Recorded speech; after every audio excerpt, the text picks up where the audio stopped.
नमस्कार, आप देख रहे हैं खबर फास्ट और मैं हूं आपके साथ सुकन्या सिंह। नजरिया में स्वागत है। आज हम चर्चा कर रहे हैं साईं विवाद में कूदने वाले नागा बाबा पर।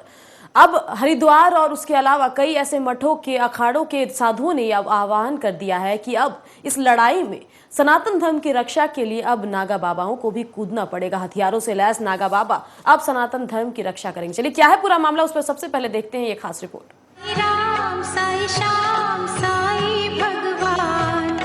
साईं पर विवादित बयान देने वाले शंकराचार्य के बाद इन दिनों गंगा किनारे बड़ी संख्या में नागा साधु इकट्ठा हो रहे हैं। इन नागा साधुओं से धर्म की रक्षा के लिए धर्म युद्ध का आह्वान किया गया है। इसके तहत इन्हें धर्म का गौरव वापस लाने के लिए कहा गया है।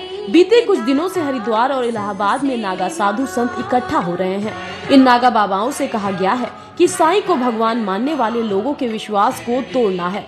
नागा बाबाओं के बारे में मान्यता है कि ये लोग कुंभ शाही स्नान के अलावा हमेशा तपस्या में लीन रहते हैं, लेकिन इस बार उन्हें तपस्या छोड़कर धर्म के लिए लड़ाई लड़ने के लिए कहा गया है। देश में करीब 2 लाख नागा साधु हैं। जानकारों का मानना है कि नागा साधुओं के इस तरह इकट्ठा होने से कानून व्यवस्था की स्थिति बिगड़ सकती है। यह सारी कवायद शंकराचार्य स्वामी स्वरूपानंद के साईं बाबा के बारे में दिए गए विवादित बयान के बाद हो रहा है।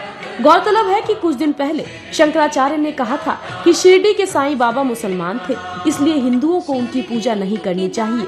गंगा में साईं भक्तों के स्नान नहीं करने पर शंकराचार्य ने कहा कि उनकी बात को मीडिया ने गलत तरीके से पेश किया, जबकि उन्होंने कहा था कि जो लोग साईं भक्त नहीं हैं, क्या गंगा उनका उद्धार नहीं करेगी। शंकराचार्य ने कहा कि वे कहते और करते कुछ और हैं, लेकिन मीडिया उसे कुछ और ही तरीके से पेश कर देती है। जो भी हो, शंकराचार्य ने एक बात तो साफ कर दी कि वे साईं को भगवान नहीं मानते हैं और उनका विरोध करते रहेंगे।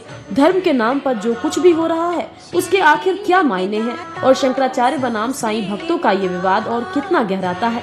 स्पेशल डेस्क खबर फास्ट।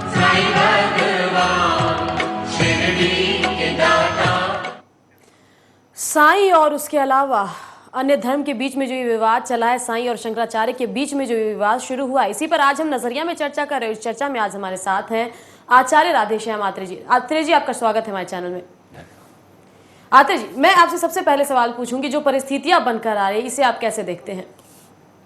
वर्तमान में जो परिस्थितियां हैं जी, बड़े बड़े धर्म गुरुओं को, जो जगत गुरु के पद पर बैठे हैं, इस देश में 4 ऐसे महापुरुष हैं जिनको जगत गुरु की उपाधि मिली हुई है। उनका दायित्व है कि हिंदू धर्म की रक्षा करें, विधर्मी विचारधाराओं का खंडन करें। लेकिन एकदम से जो नई बात उठ कर के सामने आई है, जबकि भारतवर्ष में साईं बाबा को बहुत लोग मानते हैं, भगवान की तरह से पूजा करते हैं, एक गुरु के रूप में पूजा करते हैं, अब से पहले ऐसा कोई विवाद देखने में नहीं आया। जो बात जगत गुरुओं ने उठाई है, उन्होंने, हो सकता है ये कह रहे हैं कि धर्म की रक्षा करने के लिए ऐसा कुछ है। मैं धार्मिक लाइन से जुड़ा हुआ हूँ, धर्म प्रवचन कथा का मेरा काम है। इसके पश्चात भी मैं व्यक्तिगत रूप से मानता नहीं हूँ कि ऐसा ये कोई मुद्दा है जिस पर हम लोग टकराएं या बहुत बड़ी बहस होनी चाहिए। जगत गुरु जो इस उच्च पद पर बैठे हुए हैं, उन सब का कर्तव्य है, निवेदन पूर्वक मैं एक छोटा सा व्यक्ति हूँ, कि भारत के सनातन धर्म में जो खामियां हैं या उनको जो लोग, दूसरे धर्मों के लोग धूमिल करना चाहते हैं, उनके खिलाफ एक आह्वान किया जाए। शास्त्र में वर्णन है, धर्म के लिए प्राण देना धर्म है। लेकिन यहाँ पर जो बात, नई बात हर रोज आती है कि आज नागा साधुओं को कहा जा रहा है कि तुम साईं भक्तों का विरोध करो। ये बात कहीं भी हरगिज जायज़ नहीं रहती है। पहली बात तो, साईं बाबा को मानने वाले जितने भी लोग हैं वो सभी प्राय करके हिंदू ही हैं जी। तो ऐसे लोगों को ये कहा जाए कि तुम हिंदू नहीं हो, तो हिंदुइज्म के एक टुकड़े को तोड़ने वाली बात है।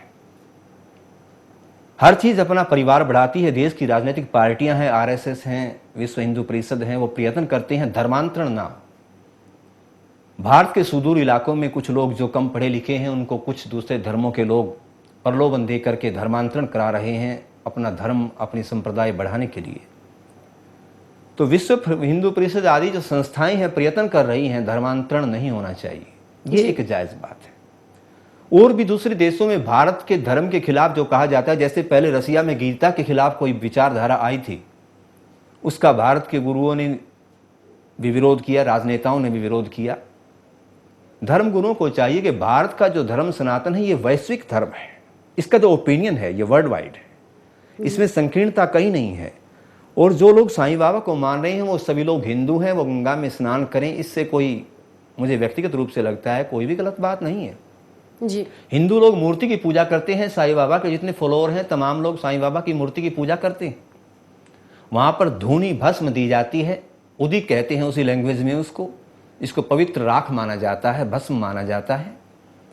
तो हिंदू में भी बहुत से ऐसे तपस्वी महात्मा महापुरुष लोग हैं जिनके अग्नि पर ज्वलित करते थे, यज्ञ की अग्नि जिसको धूना भी कहते हैं, उसको पवित्र राख मान करके ग्रहण करते थे। तो वो हिंदुइज्म से मिलती हुई बात हुई। मूर्ति पूजा करते हैं, हिंदुइज्म से मिलती हुई बात हुई। आरती करते हैं, बल्कि मंदिर में आरती का विधान 2 समय का है, साईं बाबा के मंदिर में 6-7 बार आरती होती है जी। अच्छी बात है। तो कहीं भी इसमें विरोध वाली कोई विचारधारा प्रतीत नहीं होती है। ये जो मुद्दा उठाया गया है ये मुझे लगता है, मैं इसमें कोई बहुत बड़ी बात नहीं भी कहना चाहूँगा कि ये राष्ट्र के बहुत पक्ष में नहीं है जी। धर्मगुरुओं को चाहिए कि सब धर्मों में समन्वय बनाने का प्रयत्न करें, इस देश में शांति हो, विकास हो, विश्व के लोग हमसे सीखें कि हम तो अहिंसावादी हैं। एक तरफ तो ये कहा जाता है कि भारत के जो धर्म है सनातन धर्म, हिंदू नहीं कहिए, सनातन वैदिक प्राचीन परंपरा है। हिंदू तो वहां से आया जो इंडस नदी, सिंधु नदी के पार रहने वाले लोगों को हिंदू से जोड़ा गया, ऐसा हिंदू मिथोलॉजी में है। वास्तव में सभी सनातनी लोग हैं, सनातन मतलब प्राचीन लोग। तो ऐसी विचारधारा में देश को जोड़ने के लिए, धर्म को जोड़ने के लिए, मानवता को जोड़ने के लिए, अहिंसावादी होने के लिए सब कहा जाता है। लेकिन ऐसा कुछ नहीं कि भाई एक वर्ग विशेष को कहा जाए कि तुम जाओ, कोई भी साईं बाबा का भक्त हो गंगा में नहीं नहाए, उसका विरोध करो। ये कोई विचारधारा थोड़ी सी संकीर्ण लगती है जी। राधेश्याम जी, अगर हम मंदिरों में जाएं तो कई ऐसे मंदिर हैं जहां पर साईं बाबा की भी मूर्ति नजर आ जाएगी, लेकिन अब जो विवाद बढ़ा है उसके बाद ऐसा माना जा रहा है कि मंदिरों से साईं बाबा की मूर्ति हटाने की भी कवायद शुरू की जाएगी। इसे आप कितना जायज मानते हैं? क्योंकि अगर हमारे संविधान की हम बात करें तो हमारा संविधान हमें अधिकार देता है कि हम किसी भी धर्म को अपना सकते हैं, किसी भी धर्म का प्रचार प्रसार कर सकते हैं। देखिए सुकन्या जी, मंदिर में तकरीबन चैनल से जब प्रोग्राम आया है, साईं बाबा ने काफ़ी चमत्कार किए हैं जी। और दुनिया में चमत्कार को नमस्कार है। बल्कि वस्तुतः किसी भी इंसान को किसी धर्म विशेष से लेना देना नहीं है। हम लोग सभी सेल्फिश हैं। हम चाहते हैं कोई धर्म, कोई सदगुरु, कोई हमारी कामनाएं पूर्ण करे, कोई हमें धन दे, हमारे दुख दूर करे, हम उसी को भगवान मानने लगते हैं जी। जो कोई नाजायज भी नहीं है जी। We are the common peoples. इसलिए मुख्य बात यह है कि मंदिरों से मूर्ति को हटाना, कितने ऐसे महापुरुष लोग हैं जो संत की श्रेणी में हैं, भगवान, they are not called so Bhagwan ji, फिर भी उनकी मूर्तियां मंदिरों में रखी हुई हैं। मैं छोटी सी बात कहूं, थोड़ी सी कठोर बात है, आदि जगतगुरु शंकराचार्य जहां से ये पद चले हैं, आपको मालूम है या नहीं इस विषय में? जी। वहां से जगतगुरु शंकराचार्य, उनको भी भगवान के तुल्य माना गया। उनके शिव अनेक का मंदिर अवतार बने, माना गया था, शिव का अवतार माना गया, उनकी पूजा गई। उन्होंने धर्म रक्षा के लिए विश्व के अंदर अभियान चलाया जी। उसके बाद चुनौती दी, समस्त धर्मों को विफल करके, समस्त धर्मों की विचारधाराओं का खंडन करके वैदिक सनातन धर्म को पराकाष्ठा पर पहुंचाया। उनकी भी मूर्तियां लगी हुई हैं, कबीर बाबा की लगी हुई हैं, आप गुरु नानक देव की पूजा कर सकते हैं जी। तो धर्म में कहीं भी आप एक सदगुरु की मूर्ति की पूजा कर सकते हैं, एक गुरु की पूजा भी कर सकते हैं। जो लोग ये विवाद उठा रहे हैं, चलो साईं बाबा को आप भगवान मत मानिए। आप अगर भगवान की विचारधारा में सोचते हैं भगवान कोई ऐसी चीज है जो बहुत बड़े बड़े चमत्कार करे, भगवान ने राम का अवतार लिया, कोई बहुत बड़े चमत्कार नहीं किए, एक राजा के पुत्र की तरह से मर्यादा में रहकर इस राष्ट्र के धर्म को मजबूत बनाया। भगवान कृष्ण ने चमत्कार किए, लेकिन साईं बाबा ने भी बड़े बड़े चमत्कार किए। यद्यपि चमत्कार करना आध्यात्मिक विषय में कोई बहुत बड़ी बात नहीं है जी। आध्यात्मिक विषय में गहराई से जाएंगे, जो लोग वेदांत को जानते हैं, वो चमत्कार कुछ भी नहीं है। लेकिन फिर भी बाबा ने बड़े बड़े चमत्कार किए, उस दृष्टि से भी उनको पूजा जाए तो कोई गलत बात नहीं है। जिन लोगों की उन्होंने मनोकामनाएं पूर्ण की, उस दृष्टि से पूजा जाए तो भी कोई बात नहीं है जी। और मंदिरों में जो मूर्तियां लग चुकी हैं उनको हटाना, ये एक नया उन्माद पैदा करना, एक विद्वेष पैदा करना है। मैं इस राष्ट्र के उच्च पद पर बैठे हुए धर्मगुरुओं से क्षमा चाहूँगा कि इस पर अगर चाहें तो पूरा विस्तृत चर्चा होनी चाहिए, बहस होनी चाहिए, तर्क वितर्क होना चाहिए। वो इतने पद पर बैठे हुए महापुरुष हैं, उन्होंने तर्क दिया, कोई मुझसे आकर शास्त्रार्थ करे, पहली बात तो शास्त्र इतने प्राचीन हैं कि उनमें साईं बाबा की चर्चा नहीं है, वो अभी कुछ समय पहले हुए हैं। जी। दूसरी बात यह है, वेदांत के बहुत से ऐसे लोग हैं इस देश के अंदर जो इस विचारधारा का कि साईं बाबा की पूजा करने में कुछ भी गलत नहीं है, जी बहुत बहुत तरीके से विद्वता से उनको जवाब दे सकते हैं। जी बिल्कुल राधे, हम आपसे चर्चा करते रहेंगे आत्रेय जी, लेकिन फिलहाल रुकेंगे नजरिया में छोटे से ब्रेक के लिए।